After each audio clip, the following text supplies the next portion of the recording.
Essaye-les. Oh non, pas des perles, je t'en prie, maman. Je les trouve très belles. Mais essaye-les au moins. Ça alors, quelle classe! T'es tellement élégante, Sarah. Qu'est-ce que t'en Aussi dis? belle que sa mère. Oh, arrête ça. Laisse-moi filmer. Fais un effort. C'est bon, tu la tiens? Oui. Allez, c'est parti. Tu es super. Si jamais il te touche, je le tue. Papa, Je plaisante pas. évite de lui dire, s'il te plaît. Arrête un peu de l'embêter, Bruce. D'accord. Moi aussi, je veux aller au bal. Toi, tu es encore trop petite.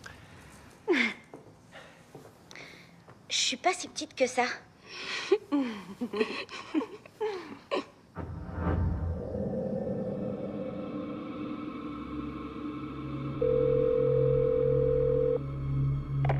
Police secours, quelle est la raison de votre appel? Allô? Quelle est la raison de votre appel? Y a quelqu'un? Allô? Monsieur? Elles sont plus là. Les filles ne sont plus là. J'ai besoin d'aide. Quand vous dites les filles, vous voulez parler des vôtres? Oui, Très bien, surtout ne raccrochez pas. Dites-moi d'où vous téléphonez. j'habite au 1721 Hillcrest Drive. Oh, c'est un cauchemar. Comment vous appelez-vous? Bruce Morrison. Quel âge ont vos filles, monsieur Morrison? 13 ans et 17 ans. Quand les avez-vous vues pour la dernière fois? Elles sont allées se coucher vers 9h30. Non, attendez, on était lundi. Sarah va à son groupe d'études, donc il devait être plutôt 10h.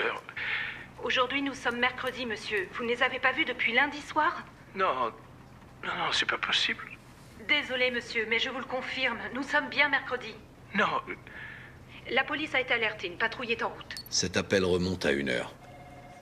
Comment un père peut-il perdre la trace de ses filles pendant 36 heures? Ça n'arrive pas. Les filles ne sont plus là. Ils n'accusent personne. Et il n'utilise aucun des mots-clés que les secours ont l'habitude d'entendre. Il ne dit pas disparu, enlevé ou fugue. Mais c'est peut-être ce qu'elles ont fait, c'est peut-être une fugue. Il n'y a aucun antécédent. Les enlèvements par un inconnu dans un quartier comme celui-ci sont très rares. J'ai compté 7 virages entre l'entrée du quartier et leur maison. On peut pas tomber dessus par hasard. Où est la mère? Est-ce qu'il pourrait s'agir d'un enlèvement parental? J'en doute. Il y a 1 an jour pour jour, voici l'appel qu'il a passé. Police secours, quelle est la raison de votre appel? ma femme n'est plus là. Dites-moi d'où vous téléphonez. J'habite au 1721 Hillcrest Drive.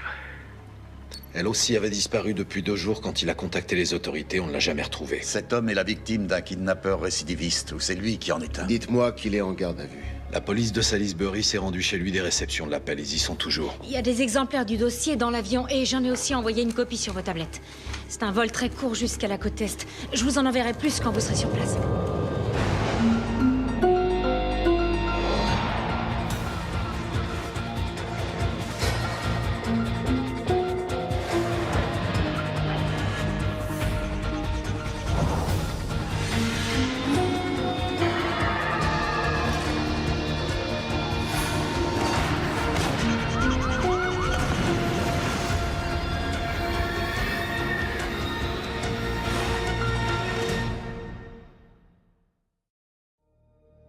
L'amour ne connaît pas de mort naturelle.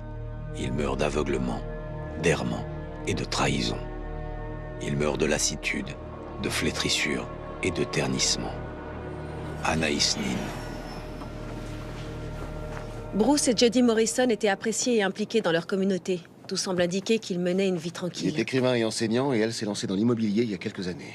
En 2002, avant que le marché ne s'effondre. Et 10 ans plus tard, Jody a une liaison avec un de ses collègues, un certain Jeff Godwin. Leur liaison a été révélée par l'enquête, mais ça n'a jamais été mentionné dans les journaux. Bruce Morrison était le principal suspect, mais il n'y avait rien contre lui et l'adultère n'était pas un motif suffisant. L'université l'a mis en congé sabbatique depuis. Il écrit depuis toujours et il enseigne depuis 1985. Le procès-verbal indique qu'il était accablé de chagrin et ne supportait plus la pression. Peu de gens y parviendraient, et les chances qu'un tel événement survienne dans la même famille à 1 an d'intervalle doivent être d'1 milliard contre 1. À peu près.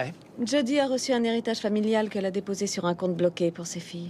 Dites-moi qui s'est pas débarrassé de sa femme pour l'argent. Les relevés bancaires indiquent qu'il n'y a pas touché, malgré la baisse de ses revenus d'enseignant. Oui, mais il avait peut-être un double intérêt, la vengeance et l'appât du gain. Si sa femme le trompait, ce serait pas surprenant qu'il ait voulu se venger, mais ça n'explique pas pourquoi il s'en prendrait à ses enfants.